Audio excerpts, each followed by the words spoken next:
मगन मन सके न रोकी, श्यावर रामचंद्र की जय।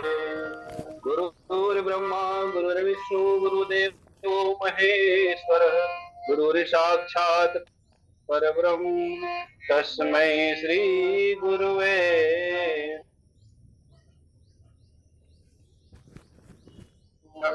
इस राम कथा में जुड़े समस्त गुरुजनों को प्रणाम करते हुए सीधे मैं प्रसंग की ओर ले चलूं। प्रस्तुत प्रसंग सनकादिक ऋषियों का अयोध्या आगमन है और अयोध्या आए तो भगवान से मिले कैसे, ये प्रसंग यहाँ पर बाबा तुलसी ने रेखांकित किया है कि मुनि रघुपति छवि अतुल बिलो की, भय मगन मन सके न रोकी। सनकादिक ऋषिगण जब भगवान से मिलने आए तो पता चला कि भगवान अभी अपने निज स्थान पर नहीं है। भगवान कहाँ गए पता चला तो पता चला कि भगवान अभी वाटिका गए हैं। बाबा तुलसी ने पंक्ति दिया, रातन सहित राम पारा, संग परम प्रिय पवन कुमारा, सुंदर उपवन देखन गए, सब तरु कुसुमित पल्लव तरु।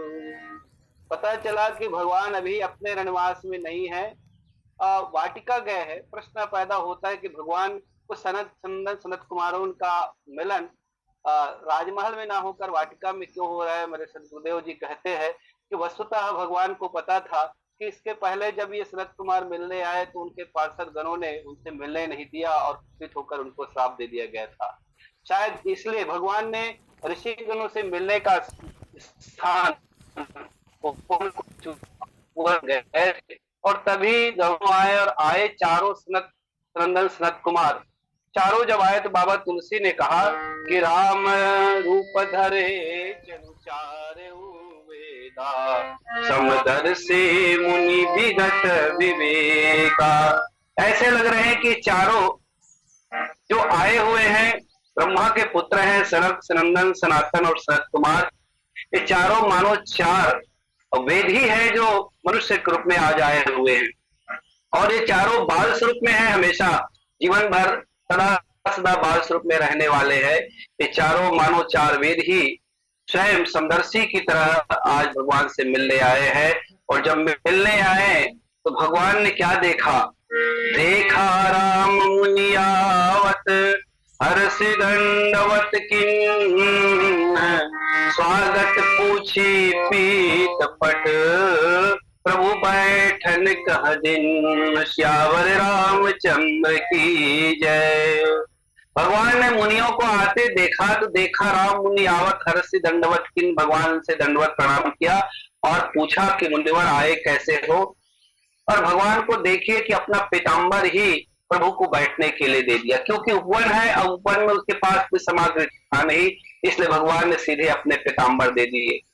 पीताम्बर देने का एक भाव ये कहा जाता है कि पीताम्बर माया का प्रतीक है।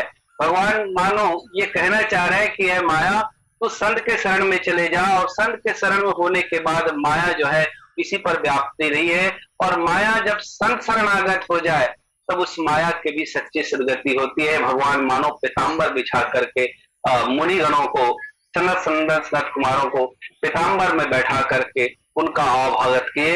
और जैसे इधर भगवान प्रणाम किए हैं उनके तीनों भाई और उठ करके प्रणाम करते हैं कि किन्न दंडवत तीनों भाई, सहित पवन सुत सुख चाई। ये तीनों भी मुनिवर के दंडवत प्रणाम किए और साथ में हनुमान जी प्रणाम करके अपने आप को सुख प्राप्त करते हैं। वैसे भगवान जब दंडवत प्रणाम किए तो कहते हैं कि दंडवत प्रणाम, कोई हमारे घर में तिथि आए तो हम आदर सत्कार करते हैं, और मुख्य भाव दंडवत प्रणाम का है। प्रणाम कैसा करना चाहिए, मानो इसके माध्यम से भगवान दिखाना चाह रहे हैं कि हमारे घर में आंगन में यदि कोई ऋषि संत साधु महात्मा आए हुए तो हम उनका दंडवत प्रणाम करना चाहिए। जैसे भगवान राम गए तो केवल दंडवत प्रणाम किए, दंडवत केवल जो है जब नाव से उतरे भगवान का दंडवत प्रणाम किए। भरत जब मिले राम से तो अरे भूमि लकुट की नाही, लकड़ी की तरह पड़े रह गए, अर्थात दंडवत प्रणाम किए। अर्थात भगवान से जब भी जिन्होंने भी मिला है संत जन हमेशा दंडवत प्रणाम करते। भगवान दंडवत प्रणाम किए, भरत शत्रुघ्न सभी दंडवत प्रणाम किए और उचित आसन दिए। पर इसके स्वागत व्यवहार को गुणीगण कैसे देख रहे हैं, ये प्रस्तुत चौपाई का मूल भाव है। और भगवान तो उनको आसन दे रहे हैं, लेकिन ऋषिगण उनको देखते कैसे हैं। मुनि रघुपति छवि अतुल विलोकी, भय मदन मन सके न रोकी। भगवान आवभगत कर रहे हैं, लेकिन मुनिगण जो है भगवान को देखते रह गए। मुनि रघुपति छवि अतुल विलोकी। एक व्यक्ति किसी के आंगन में आया है, स्वागत समारोह हो रहा है, आसन दिया जा रहा है, बैठने के लिए कहा जा रहा है, कुशल छेम पूछा जा रहा है, पर सनत सुंदर सनत कुमार भगवान के रूप माधुर्य को देखते ही रह गए। मुनि रघुपति छवि अतुल विलोकी। इस चौपाई का केंद्रीय भाव है कि वास्तव में यहाँ पर ऋषिगण जो है भगवान के रूप सौंदर्य को देखते ही रह गए। भगवान के रूप सौंदर्य को देखने का कारण क्या है, तो पूज्यपाद रामकिंकर जी महाराज कहते हैं, जिस रूप को देखने के बाद मनुष्य को यह लगने लगे कि अब देखने में कुछ शेष है ही नहीं, अर्थात को देखने के बाद लगे कि हमें देखना कोई बाकी नहीं है, वास्तव में समझना चाहिए कि उसका जीवन पूर्ण हो गया। और जिस रूप को देखने के बाद ऐसा लगता है कि हम और कोई देख सकते हैं, तो मान के चलो कि उस सौंदर्य में अधूरापन है। और मेरे भगवान राम के सौंदर्य को देखकर ऋषिगण बिल्कुल मत मुग्ध हो गए। और तुलसी ने कहा कि मगन मन, अपने मन को रोक नहीं सके। वास्तव में जिस समय ऋषिगण भगवान को देख रहे थे, वैसे दृष्टिकोण यदि रामचरितमानस में देखे कि भगवान की छवि को, सौंदर्य को, रूप माधुर्य को, जो कि अतुलनीय है, इसकी तुलना किसी से और किया नहीं जा सकता। इस सुंदरता को और किसने देखा, तो रामचरितमानस में अनेक ऐसे पात्र हैं जिन्होंने भगवान के रूप सौंदर्य को देखते रह गए। प्रसंग आता है मनु शत्रुपा का। जब मनु शत्रुपा भगवान से तप कर मांगने के लिए तप करने जब साधना करने गए, तो आकाशवाणी हुआ कि मांग मांग बरु भय नभवानी, परम गंभीर कृपालु सानी। जब वरदान मांगने की गंभीर वाणी हुआ, तो मनु महाराज और शत्रुपा माने जो भगवान का स्मरण किया, तीन महापुरुषों का स्मरण किया, उसमें भी ये भाव आता है कि जो स्वरूप बस शिव मन माही, जय कारण मुनि जतन कराही, और जय भूषण भी मन मानस हंसा, सगुण अगुण जय निगम प्रशंसा। मानो कि महाराज मनु जो है तीन महापुरुषों का स्मरण करते हुए भगवान के स्वरूप को देखना चाहा है। भगवान शंकर को, मुनिगणों को और काकभूषण जी के को याद करते कहते ये तीन वाजों भक्त क्या है, तो कहे भगवान शंकर ज्ञानी है, ज्ञान मार्ग को याद किया। मुनिगण कर्मकांडी है, कर्म मार्ग को, और भूषणी जी स्वयं एक भक्त है, तो भक्ति मार्ग के आचार्य, अर्थात तीनों प्रकार के जीवों को इंगित करते हैं। महाराज मनु ने भगवान से कुछ मांगना चाहा, और जब भगवान से मांगना चाहा तो गोस्वामी जी ने एक पंक्ति दिया कि छवि समुद्र हरि रूप बिलोकी, एकटक रहे नयन पट रोकी। वहां पर भी महाराज मनु जब भगवान प्रकट हुए तो उसके छवि समुद्र को, जिसकी चर्चा यहाँ पर हो रही कि मुनि रघुपति छवि अतुल बिलोकी, महाराज मनु भी भगवान के उस सूप सौंदर्य को देखते ही रह गए। एकटक रहे नयन पट रोकी, अपने आंखों को रोक नहीं सका। चितवई सादर रूप अनूपा, तृप्ति न मन मनु शत्रुपा। और इतने देखते रहे भगवान के सौंदर्य को कि वो तृप्त ही नहीं हो पा रहा है। वो स्वामी जी से किसी ने पूछा कि भगवान के इस रूप सौंदर्य के पीछे है क्या, तो तुलसी ने कहा कि मैं भी भगवान के इस रूप सौंदर्य के बारे में नहीं कह सकता। जो रूप सौंदर्य जो है उपमा रहित है, उस रूप सौंदर्य के बारे में लिखना नामुमकिन है, क्योंकि भगवान जब प्रकट हुए तो मनुसत्र प्रसंग में कहा गया कि भगवान के सौंदर्य के लिए 3 उपमा दिया गया कि नील सरोवर, नील मणि, नील नीरधर श्याम, और लाजई तनु शोभा ने रखी कोटि कोटि सत्काम। भगवान कैसा है? तो तुलसी ने कहा कि मैं क्या बताऊं, जब उपमेय से बड़ा हो जाए, उसके लायक कोई उपमा रह ही नहीं जाए, तब एक उपमा से काम नहीं चला। तो वहां पर बाबा तुलसी ने 3 उपमा दिया। एक कहा कि नील सरोवर है, अर्थात ज्ञान पक्ष के लोगों के लिए कहा। यदि ज्ञान पक्ष के लोगों के लिए, तो मैं कहूंगा कि भगवान नील सरोवर है। जैसे कमल जो है कीचड़ में रह करके भी उससे अवलंब रहता है, उससे भिन्न रहता है, बस ऐसे ही भगवान नील सरोवर है। फिर सोचा नहीं, नीलमणि के रूप में उसका चिंतन किया गया। भगवान कैसा कहे कि नीलमणि की तरह है, अर्थात भक्ति पक्ष को लेकर के। तो बाबा तुलसी का दृष्टिकोण गया कि वास्तव में भक्ति पक्ष के लोग भगवान को तो मणि के समान मानते हैं। राम भगत चिंतामणि सुंदर, बसई गरुड़ जाके उर अंतर, अर्थात भगवान का रूप जो सौंदर्य है एक मणि की तरह दिव्य चमकता हुआ प्रकाश की तरह है। फिर तुलसी से किसी ने पूछा, हो गया? उसने कहा नहीं नहीं, मुझे लगता है भगवान के लिए दो तुलना काफी नहीं है। उसने आगे और कहा कि वास्तव में ये नील सरोरू और नीलमणि से आगे उन्होंने कहा कि नील नीरधर श्याम, क्योंकि कर्मकांडी भी लोग रहते हैं, और कर्मकांडी जो है कर्म पर अपना दृढ़ आस्था रखता है, उसका पाठ करते हैं, उसके प्रसाद स्वरूप कुछ हवन कुंड से निकली हुई आहुतियों के फलस्वरूप बादल बनता है। भगवान की कृपा दृष्टि रूपी ये जल आसमान से धरती पर गिरता है, तो प्रकृति के लोगने वाले रोगों का जीवन फल फूल वृक्षों से आह्लादित होता है, अर्थात भगवान की कृपा भी बरसती है। तो बाबा तुलसी ने इस प्रकार 1 2 नहीं 3 उपमाओं के द्वारा भगवान की उस रूप छवि का छवि समुद्र हरि रूप बिलो की, वहां पर भी मनु महाराज मानो इस संसार के तीनों प्रकार के लोगों का ही प्रतिनिधित्व करते हुए दिखाई दे रहा है, और भगवान के रूप सौंदर्य को पान करने लग गए। गोस्वामी जी इतने अच्छे संकेत के देते हुए ये मानो ये कहना चाहते हैं, भगवान की मूर्ति जो है, स्वरूप जो है, और जो समुद्र जो सुंदरता जो है, जो सुंदरता भगवान का, किसी ने पूछा गया तो कहे कि भगवान तो श्रीमन नारायण की सुंदरता को देखते रहते हैं। फिर कहा कि हम तो चलिए उससे आगे और बड़े विष्णु भगवान क्षीर सागर में सहे कि उनकी सुंदरता देखे।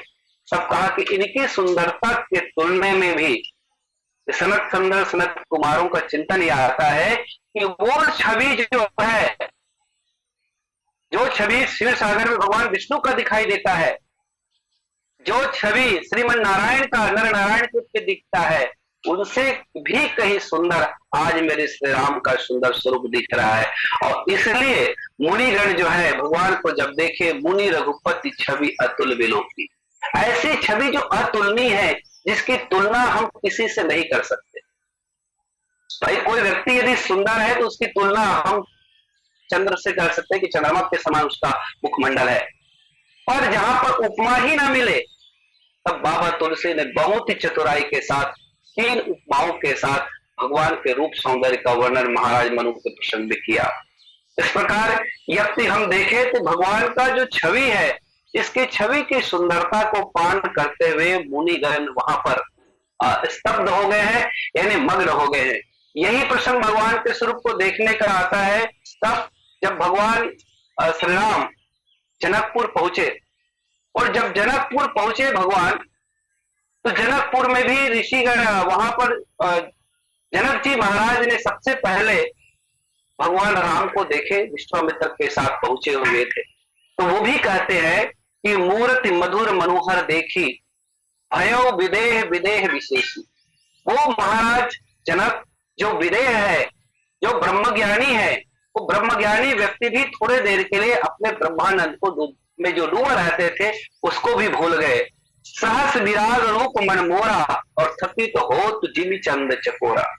वो कहने लगे आज सहसा मेरा मन जो है ऐसा स्तब्ध क्यों हो रहा है, ऐसे लग रहा है कि मैं कोई चंद चकोर को देख रहा हो, इन्हीं बिलोकत अनि अनुरागा। और वो विश्वामित्र से कहते आज मुझे इनको देखते मेरे अंदर एक विशेष अनुराग पैदा हो रहा है। इन्हीं बिलोकत अति अनुरागा और बरबस ब्रह्म सुख मन त्यागा। बरबस महाराज जनक, वो ब्रह्मानंद में डूबने वाला जनक, ब्रह्म सुख में जो आनंदित होने वाला जनक है, वो थोड़े देर के लिए ही वो मन को त्याग दिया, अर्थात रूप सौंदर्य का पान करके लगे। सनक सुंदर सनत कुमार, ये चारों जो है ब्रह्मज्ञानी हैं, जो ब्रह्मानंद में डूबा रहता है, हमेशा ब्रह्मानंद से अलग होता नहीं है। आज भगवान राम के रूप सौंदर्य को देख करके वो ऐसे स्तब्ध हो गए हैं कि मानो उसके सामने और कोई दूसरी उपमा उसको नजर नहीं आ रहा है। अर्थात उनकी बुद्धि जो है, पूरा मन जो है काबू में नहीं है। मन तो कहता है कि मैं ज्ञान के पक्ष को लेकर, अपने ज्ञान प्रबल पक्ष से मैं इस स्थिति से उभर जाऊं, लेकिन चारों ऋषियों का मन भगवान के रूप सौंदर्य में डूबा ही रहना चाहिए। यह स्थिति महाराज मनु से लेकर के हम जनकपुर को देखते हैं। और जनकपुर में नगर भ्रमण करने जब भगवान पहुंचे, तो जब नगर भ्रमण करने भगवान पहुंचे तो वहां पर भी यही दृश्य दिखाई देता है कि वहां की युवतियां जो है भगवान का दर्शन कर रहे हैं। कैसा? तो लिखे बाबा तुलसी ने कि युवती भवन भरोखन लागी और निरखे राम रूप अनुरागी। वहां की युवतियां भी भगवान राम के रूप सौंदर्य को कैसे देखते हैं कि युवती भवन झरोखे लागी, युवतियां जो है अपनी झरोखों से भगवान का दर्शन कर रहे हैं। राम रूप अनुरागी, नगर दर्शन करने लगे, भगवान के रूप सौंदर्य को देखते रह गए। एक सखी ने भगवान को जब पुष्पवाटिका में देखा, तब उसने भी यही सोचा कि जिस स्वरूप को मैं देख रहा हूं, जिस दिव्य झांकी को मैं देख रहा हूं, कहीं लोग मुझे अनर्गल ना कहे, एक लड़की होकर कैसे पराये रूप को देख रहा है। तो उस बाबा तुलसी ने सुंदर पंक्ति में कहा कि कहूं सखी असको तनुधारी। माता सीता से कहती है कि मैंने जिस आज स्वरूप को देखा है, वो उसकी तुलना हम और किसी से नहीं कर सकते। कहो सखी असको तनुधारी, जो न मोह या रूप निहारी।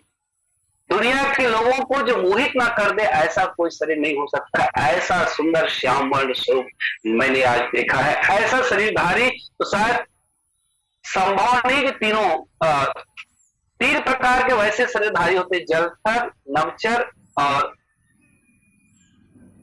स्थल में रहने वाले, जिसको हम थलचर कहते हैं, आकाश में उड़ने वाले शरीरधारी जिसको हम नभचर कहते हैं, और जल में रहने वाले जलचर। वो सखी कहती है कि रे सखी मैं क्या करूं, जो न मोह या रूप निहारी, कहो सखी असको तंग। दुनिया में ऐसा कोई शरीर धारण करने वाला नहीं होगा जो भगवान के इस रूप सौंदर्य को देखकर मोहित ना हुआ होगा। तुलसी थलचर नवचर नाना जे जड़ जेतन जीव समाना। यदि हम इसकी तुलना भी देखें कि भगवान के रूप सौंदर्य को ये तीनों प्रकार के शरीरधारी कैसे देखते हैं।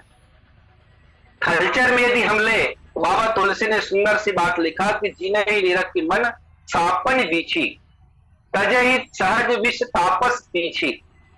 जैसे एक सर्पिणी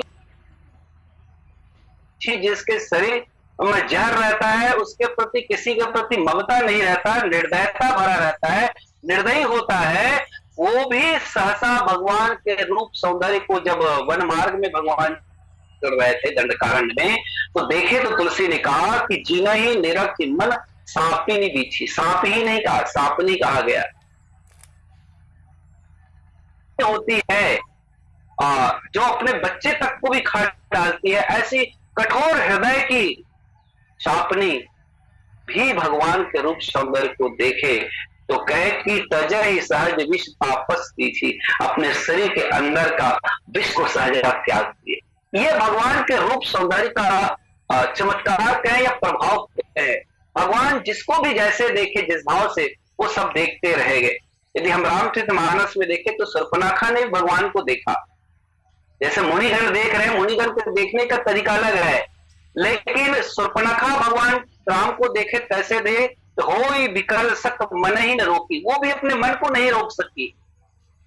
होई विकल असक मन ही न रोकी, तो जिमी रम्यमत इस तब ही बिलोकी, वो भी अपने मन को सहजा रोक नहीं सकी, भले वो काम की भावना से देखा, लेकिन शूर्पणखा भी भगवान के रूप सौंदर्य को देखकर सहसा अपने मन को रोक नहीं सके। खरदूषण ने भी भगवान राम को जब देखा, शूर्पणखा जाकर के खरदूषण के पास शिकायत किए कि मैंने जो जंगल में दो राजकुमार देखे वो देखते रह गए। जब वो दोनों गए तो उन्होंने भी क्या देखा कि प्रभु बिलोक की सर सकई नटारी थकी तो भई रजनी चरधारी, सब के सब उसको देखते रह गए। भगवान राम को जब देखे तो कहे कि प्रभु बिलोक की सर सकई नटारी, अपने दृष्टि को हटा ही नहीं पाए और कहने लगे हम बड़ी जन्म सुनो सब भाई, देख ही नाही अति अति सुंदर आई। हमने आज तक जीवन में ऐसा सुंदर मोहनी स्वरूप हमने आज तक कभी देखा नहीं। भगवान के स्वरूप को सब देखते ही रह गए। एक बार का मुझे प्रसंग आता, आदरणीय वर्मा जी का बुखारबंद से मैंने प्रसंग सुना था कि कहे कि सूरदास जी भगवान से कहे कि प्रभु, जब कृष्णावतार की बारी थी, भगवान से कहे कि प्रभु मैं आपके सुंदर स्वरूप का दर्शन करना चाहता हूं। भगवान ने कहा कि सूरदास आपके नेत्र तो नहीं है, आप दृष्टिबाधित है, आप कैसे देख पाएंगे। तो वो सूरदास ने कहा प्रभु आप चाहो तो मुझे आप अपना स्वरूप दिखा सकते हैं। भगवान ने एक दिव्य दृष्टि उनको दिया, और जब दिव्य दृष्टि दिया तो सूरदास क्या देखता है, भगवान ने उसी समय राधा से कहा कि राधा चलो आज हम रासलीला करते, एक भक्त की मनोरथ को पूर्ण करेंगे। रासलीला कर रहे थे, अचानक राधा के पैर में शायद मोच आ गया, और मोच आया तो भगवान उनके पैरों को सहलाने लग गए, और तब सूरदास उस दृश्य को देखते रह गए। राधा ने कहा कि सूरदास से, अरे भक्त मन ही मन कहने लगे, भक्त तेरे कारण आज प्रभु ने मेरे पैर तक का स्पर्श किया है, मैं भगवान के इस गुण को कभी सोच नहीं सकता था, ऐसा मेरा कन्हैया है, आप वरदान मांग लो। सूरदास ने कहा मां मैं क्या वरदान मांगू, बस यही रो मुझे कि मेरा आंख फोड़ दो। क्यों? जिस आंख से आपने इस रूप को देखा है, आप कहते हो मेरे आंखों को फोड़ दो। तो सूरदास ने कहा मां अब इस रूप को देखने के बाद मुझे दुनिया के चकाचौंध को देखना नहीं है। यह है रूप को देखने की दृष्टि। भगवान को जिसने देखा, तो यदि सच्चे मन से जब देखा है, तो फिर दुनिया का चौकाचौंध, दुनिया का वो सुंदर स्वरूप देखने की उसको जरूरत नहीं है। क्योंकि दुनिया की सुंदरता जो क्षणिक है, वे कुरूप हो सकता है, लेकिन भगवान का जो स्वरूप है, छवि समुद्र जो भगवान का सुंदर स्वरूप है, जिसको देखते ही लोग देखते रह जाएंगे, उसके सामने सब फीका है। तो सूरदास को देखकर मां राधा रानी खुश हो गए। ऐसे भी भक्त होते हैं।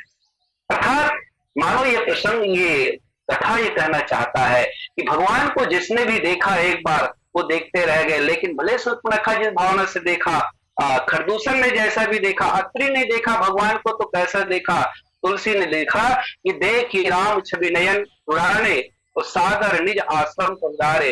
अत्रि ने भी भगवान को देखा तो अपने आंखों का प्यास का कि मेरा बुझ गया। सुतीक्षण के सामने भगवान जब आए, तो वो भी सुतीक्षण भगवान को रूप सौंदर्य को देख रहा है कि राम बदन बिलोक मुनि गाढ़ा। उसके बिलोकना का मतलब है कि अपने दृष्टि से किसी को बिलोकना शब्द है कि भगवान के रूप को बिलोक रहे। मुनिगण भगवान के स्वरूप को बिलोकने का मतलब यहाँ पर लिखा गया है कि हम बिलोकते कैसे, किसको हम बिलोकना कह सकते हैं। जिस बात को बाबा तुलसी ने यहाँ लिखा कि मुनि रघुपति छवि अतुल बिलोकी। बिलोकी का भाव क्या है कि देखने की दृष्टि कैसा होना चाहिए, अंतर मन से देखना। विलोकना का मतलब होता है अपने अंतर दृष्टि से किसी को देखना, अर्थात विवेक दृष्टि भी कह सकते हैं। भगवान दृष्टि से प्रभु को निहार रहे हैं, और जैसे कि लक्ष्मण रावण से कहता है, वो भी उसकी दृष्टि देखी भगवान को देखने का कैसे है। लक्ष्मण ने रावण से कहा कि रे खल काल मारसी कई भालू, अरे दुष्ट तुम बानर भालू को क्यों मारते हो। रे खल काल मारसी कभी भालू मोही बिलोक तोर मैं का। मेरे को देखिए, उस अंतर्दृष्टि से, विवेक दृष्टि से देखिए कि मैं तुम्हारा काल हूं। देखना भी कैसे? तो विवेक दृष्टि से देखना। इसलिए यहाँ पर मुनिगण जब भगवान को देख रहे, तुलसी ने लिखा कि मुनि रघुपति छवि अतुल बिलोकी। वो बिलोकी मने विवेक दृष्टि, मूलक दृष्टिकोण से, अंतर दृष्टि से आप भगवान के रूप सौंदर्य को देख रहे हैं। और देख करके रावण ने सीता ने रावण से भी कहा था कि एक बार बिलोक मन मोरा। रावण कहते सीता तू एक बार मेरे ओर बिलोक मुझे दे, अंतर दृष्टि से दे, एक बार बिलोक मन मोरा, मेरी ओर दो। अर्थात कहने का मतलब अंतर दृष्टि से, विवेक दृष्टि से जब हम भगवान को देखें तो भगवान का रूप हमें देखते बनता है। और यदि हम अंतर्मुखी होकर ना देखें, बहिर्मुखी देखें, तो भगवान हमें वही दिखे जैसे रावण ने देखा। रावण के पास वो पात्र था नहीं कि भगवान को उस रूप सौंदर्य को देख सके। रावण तो उसको एक तपस्वी के रूप में देखता है, एक वनवासी के रूप में देखता है, एक घर से त्यागे हुए व्यक्ति की राजकुमार की तरह देखता है। दृष्टि का दोष है ये सब। पर यहाँ मुनिगण भगवान को जब देखे तो अंतर्दृष्टि से, विलोकना मतलब अपनी अंतर्दृष्टि से निहार रहे हैं। और जब निहारे तो मानो कि वो ब्रह्मानंद में डूबने वाला व्यक्ति, ब्रह्मज्ञानी व्यक्ति भी उस ब्रह्मानंद को भी छोड़ करके रूप समुद्र में ही डूबे रहना चाह रहे हैं। वाल्मीकि आश्रम में भगवान ने गए तो भगवान वाल्मीकि भगवान को देखते हुए बाबा तुलसी ने कहा कि देखी राम छवि नयन जुड़ाने और करी सन्मुख आश्रमी उतारे, वाल्मीकि मन आनंद भारी। भगवान को जब देखे तो वाल्मीकि आनंद से भर गए और मंगल मूर्ति नयन निहारी, वो भी अपने नयनों से भगवान के रूप माधुरी को पीने लग गए। भगवान उनको बैठाने का प्रयास कर ऋषिगणों को, लेकिन सनत सुंदर सनत कुमार भगवान को देखते ही रह गए। वो क्या कर रहे हैं उधर ध्यान नहीं है, केवल और केवल उसके रूप सौंदर्य को निहार रहे हैं। वास्तव में कहते हैं ना कि जब किसी से प्रेम हो जाए, भगवान का विवाह जब प्रसंग हुआ और विवाह प्रसंग में जनक मित्र तो जब वहां पर पहुंचे तो सब देवतागण भी भगवान को पहले बार दिव्य देख रहे हैं। वैसे भगवान जब आए तब वो देखने तो जरूर आए थे, लेकिन भगवान का विवाह मंडप में भगवान का रूप सौंदर्य देखे तो सब देखते रह गए। शंकर भगवान, बाबा तुलसी ने कहा कि शंकर राम रूप अनुरागे और नयन पंचदश अति प्रिय लागे। वो भगवान शिव जो है स्वयं पंचानन जिसको कहते हैं, भगवान रूप के सौंदर्य को देखते ही रह गए। भगवान विष्णु भी रमा के साथ भगवान के रूप सौंदर्य को वहां पर देख रहे हैं कि हरि हित सहित राम जम जो है रमा समेत रमापति मोहे। भगवान विष्णु भी विष्णु प्रिया रमा के साथ भगवान के रूप सौंदर्य को देख रहे हैं। निरख राम छवि विधि हर्षा, निरख राम छवि, भगवान के छवि उनके सौंदर्य को निहारते रह गए। और 28 नयन जाने पछताने, वो भी ब्रह्मा कहते हैं कि मेरे ये नेत्र शायद कम पड़ गए, उससे अधिक प्रेम तो रूप में भगवान शिव देख रहे हैं। सुर सने पुर बहुत उछाहू, जितने भी और देवगण आए थे सब आनंदित हो रहे हैं। विदित ते 1.5 दोचन ठाऊ, ब्रह्मा से 1.5 गुने अधिक नेत्रों से शायद कार्तिकेय भगवान उसको देख रहे। और राम ही चितो सुरेश सुजाना, भगवान इंद्र कहे कि आज मुझे गौतम ऋषि ने जो श्राप दिया आज फलीभूत हो रहा है कि मैं आज अपने हजारों नेत्रों से भगवान के स्वरूप माधुरी को देख रहा हूँ। राम ही चितो सुरेश सुजाना और गौतम श्राप परम हितबाना, आज मुझे गौतम ऋषि का वो श्राप मेरे लिए सार्थक हो गया कि मैं भगवान की उस छवि समुद्र को इन हजारों नेत्रों से देख रहा हूँ। इस प्रकार सभी देवगण प्रभु के रूप सौंदर्य को देखते हैं। ऐसे रामकृत मानस में अनेक जगहों पर भगवान के छवि समुद्र को निहारने का प्रसंग आया है। और यहाँ पर मूल जो बातें हैं, जहां पर ऋषिगण भगवान के रूप को जब देखते हैं कि मुनि रघुपति छवि अतुल विलोकी, भगवान के रूप माधुर्य को देखकर जो अतुलनीय है उसको क्या हो गए कि मगन हो गए बोलते हैं। कैसे मगन हो गए? तो कबीरदास जी का भजन याद आता है कि मन मगन हुआ तो का बोले। और अक्सर हमारे वक्तागण इस भाव को लेते हैं कि यदि हमारा मन मग्न हो जाए, मन डूबा हुआ है, तो फिर हमें और इधर उधर भागने की जरूरत नहीं है। मन मगन हुआ फिर क्या बोले, हंसा नहाए मान सरोवर, फिर ताल तलैया में क्यों डोले। यदि हम मान सरोवर में स्नान करने, हमारे पास मान सरोवर है, तो हमें तरिया नर्मदा में नहाने की जरूरत नहीं है। शायद आज मुनिगण ऋषिगण के सामने भगवान स्वयं प्रकट हुए हैं, और जब प्रकट हुए तो ऋषिगणों को लग रहा है कि भगवान के स्वरूप माधुर्य को हमें ऐसे पीना चाहिए कि हमें और दूसरी छवि को देखने की जरूरत नहीं है। हंसा नहाए मान सरोवर, ताल तलैया क्यों डोले, हीरा पाया बाण गठरिया, फिर बाहर बाहर क्यों डोले। हमें हीरा जैसा ये शरीर पाए, कबीरदास जी कहते हैं, तो बाहर की चकाचौंध रहने की जरूरत नहीं है। कहत कबीर सुनो भाई हंसा, साथ में मिल गया क्या डोले। जब स्वयं सरकार आया हुआ है तो हमें दूसरे के रूप सौंदर्य बाहर जगत को देखने की कोई जरूरत नहीं है। इस प्रकार भगवान के रूप सौंदर्य को ऋषिगण निहार रहे हैं। तो मैंने कहा कि 3 प्रकार के लोग होते हैं। थलचर में रहने वाले, जैसे सर्पनिकी का प्रश्न आया कि सर्पनी विषैली है, फिर भी भगवान के रूप सौंदर्य को देखा, जिन्हें निरखी मन सापन बीछी, तजई सहज भी सापस के अपने विष को त्याग दिए भगवान के रूप को देखते हुए। वैसे ही जलचर प्राणी को देखे तो लंका विजय के समय जब सेतु निर्माण हुआ, वहां का दृश्य दिखाई देता है। भगवान कहे कि ये नल नील द्वारा निर्मित जो सेतु है, इसमें तो हमारे बानर भालू नहीं चढ़ पाएंगे। तो भगवान ने उस सेतु पर चढ़ करके जब समुद्र को देखा तो क्या देखता है कि समुद्र में रहने वाले जितने जलचर प्राणी हैं, प्रभु बिलोक की तारे ही न टारे। तुलसी ने लिखा कि प्रभु बिलोक ही टारे ही न टारे, मन हर्षित सब भय सुखारे, तीर की ओट देखत बारी, मगन भय हरि रूप निहारी। वो जितने भी जलचर प्राणी हैं वो सब के सब भगवान को देख रह गए और एक अलग से सेतु का निर्माण किया। भगवान का रूप सौंदर्य इतना मोहित करने वाला है कि थलचर प्राणी तो छोड़िए, ये ऋषिगण मुनिगण जिसकी चर्चा हो रहा है, सांपनी जिसकी चर्चा हो रही है, वो भगवान के रूप सौंदर्य को देखते रह गए, विष को त्याग दिए। यहाँ तक कि सेतु बंध निर्माण में कहा कि जल में रहने वाले जलचर प्राणी हैं, वो जलचर प्राणी में भगवान को देखने के लिए सब खड़े हो गए और मानो कि प्रभु ही बिलोक करे ही न तारे, भगवान को देखते रह गए, करे नहीं, और मन हर्षित सब भय सुखारे, और हर्षित हो गए, सबका मन द्रवित हो गया है। अपर जल चढ़ी ऊपर चढ़ी चढ़ी पार ही जाई, और उस पर चढ़ करके बानर भालू पार गए। ये है भगवान के रूप सौंदर्य के प्रति जादू। और आइए नवचर को भी हम देखें। नवचर में भी रहने वाले कुछ लोग हैं, वो स्वामी जी ने नवचर के सौंदर्य रहने वाले सौंदर्य आसक्त, भगवान के सौंदर्य पर आसक्त होने वाले नवचर प्राणियों के ऊपर भी रेखांकित करते हुए कहा कि खग मृग मगन देख छवि होई।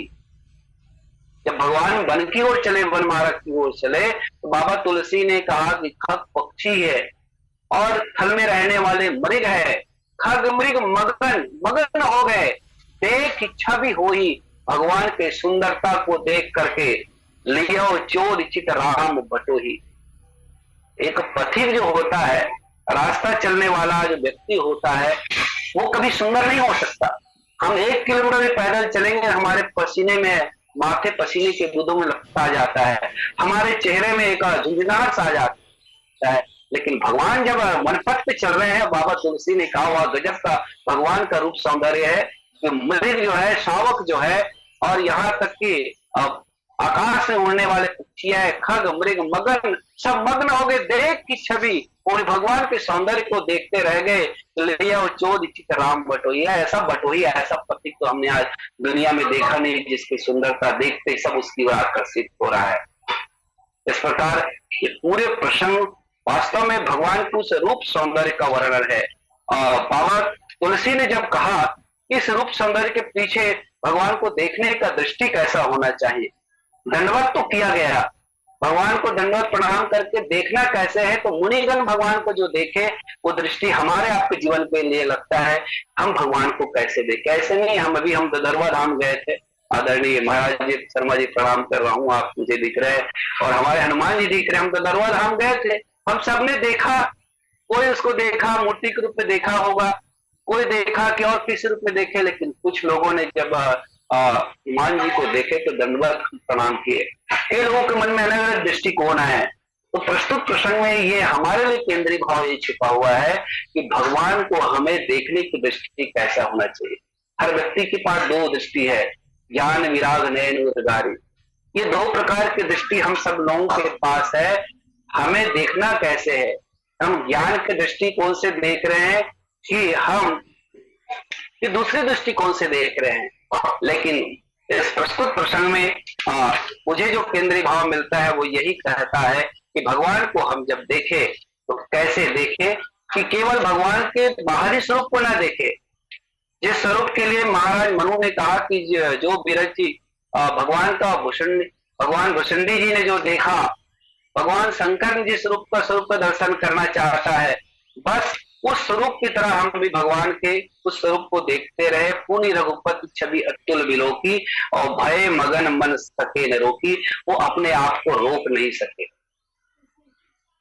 भगवान को जिसने भी देखा, चाहे नभचर हो, थलचर प्राणी हो, चाहे कहीं पे रहने वाला हो, वो भगवान को देख बगैर कुंभकर्ण भी जब भगवान राम को देखा,